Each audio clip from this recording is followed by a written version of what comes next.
Start to communicate. That's an interesting point, what you just sort of said there. And again, I've been having this conversation with lots of people, so I'll ask you the same question about things like Zeitgeist, the film.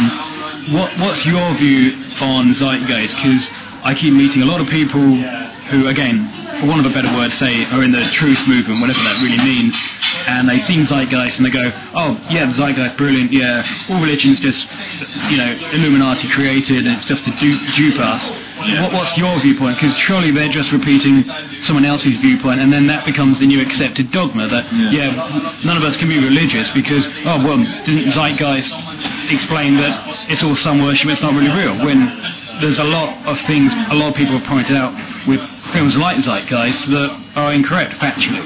I just wonder your viewpoint on films like that. To kind of argue with Zeitgeist, what's wrong with worshipping the sun? I call it the sun god. The sun is the most glorious, warm giver of life on this planet. I think most life gets its energy from the sun, so worshipping the sun to me is probably the best thing you can worship. As well, but as I was saying about conspiracy theories, Zeitgeist, it goes on a lot about the inside job of 9/11, but the way we can almost reconcile this is say human beings did that to other human beings, therefore it was an inside job. You could spend your whole life trying to figure out the ins and outs, but we weren't there. I wasn't in New York. I don't have a job in the Pentagon. I don't have a job in Al-Qaeda, if it exists. So we won't ever know. I could just keep shouting up and down because there's a tiger on the other side of the jungle. Maybe you should just get over the tiger and go and eat some fruit. Sure. Yeah. Again, maybe we should just, instead of pointing out that the tiger's there, just create amongst ourselves a way to live around the tiger or higher in the trees so the tiger can't get it. Yeah. Rather than trying to say, oh, we're all down here because of the tiger. The tiger's keeping us in this prison. Rather than say, well, fine, let's build something that the tiger can't get into. That's an interesting idea.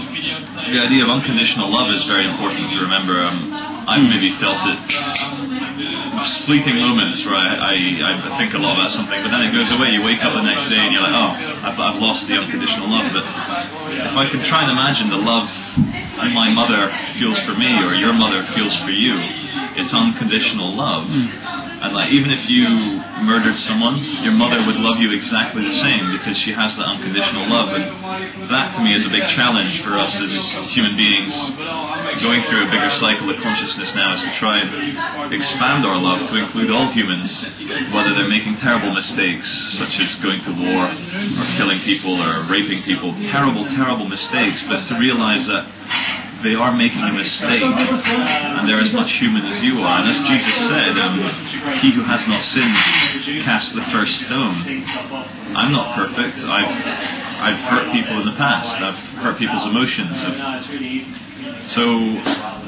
As the more I realize things, the more I realize how little I actually know, because I'm still youngish. Every day I wrestle with my ideas about what's real and what's not real and what is actually the truth. But I'm very cautious now to believe anyone that gives me a well-constructed story about evil or about good, because unless I was there, unless I felt it, unless I did my own research in it, and research isn't going on the internet and reading other people's research. Research is actually feeling it and being there for yourself. That is the only research. You go out into the field and you do it. So I think the truth movement, it needs to evolve past so much horror and so much fear being spread amongst people's YouTube channels or amongst people's Facebook profiles. We're not going to help the world by staying terrified and preparing for something which we're probably, as a species, bringing about on ourselves through so much fear. Because have you seen the film Esoteric Agendas or Kaimatica? Ben Stewart. No. I recommend everyone who views this to watch Esoteric Agendas and Kaimatica by Ben Stewart. And he says that the ego projects evil onto other people because we want to be separate. And I'll go off on a very quick tangent. Films like The Matrix or Terminator, the machine represents almost the ego, the selfishness, and the human beings represent almost the soul. And where was I going with this? before I said, oh yeah, Kaimatka, yeah, thank you. She's writing things down, which is great, yeah. Those films, it says that the darkest thing a human being can do is almost like the very trough. If you think of like good and evil as a wave, the darkest thing you can do, like say Hitler killing millions of people, that is almost because humanity is a collective consciousness. That is the darkest side of us, and there's also the peaks of glory.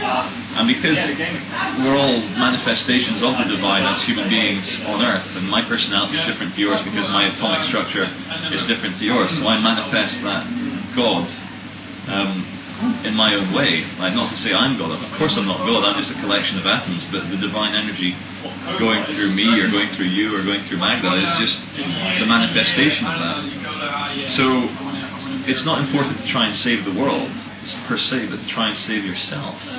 Not save yourself, because that again is bringing language of, oh, but save myself, but to become almost at peace with yourself. And you know how Charlie Chaplin does that speech in The Great Dictator saying the kingdom of, I think it's Luke chapter 13 from the Bible, which I need to read, I've not read the Bible.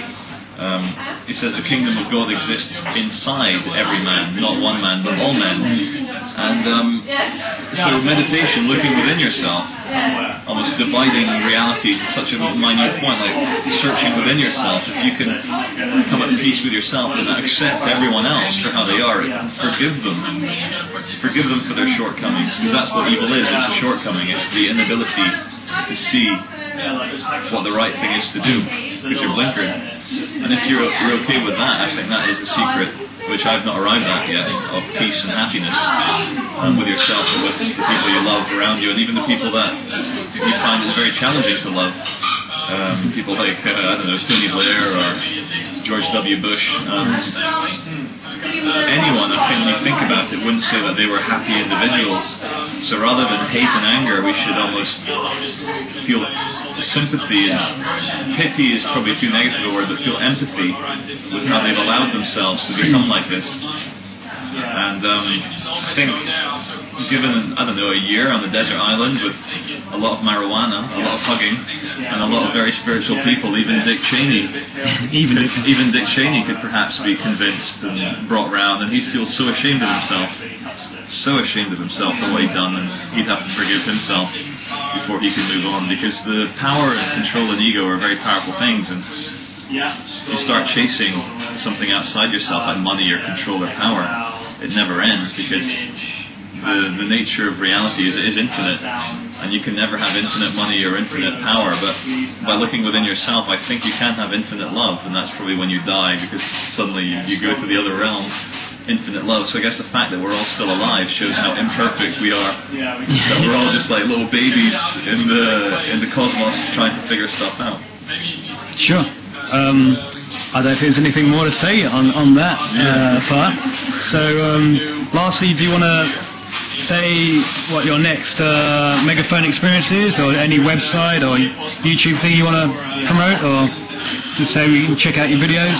I just want to say, forgive me for not making the videos perfect. I'm still trying, and I'm still learning as I go along. I've only been doing it for 5 months, but they will get better, they will get more loving and more spiritual, because I think that is the only way humanity can go to kind of save us.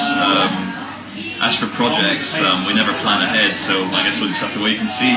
The next sunny day. The next sunny day, yeah. Brilliant. Thank you very much. Thank you.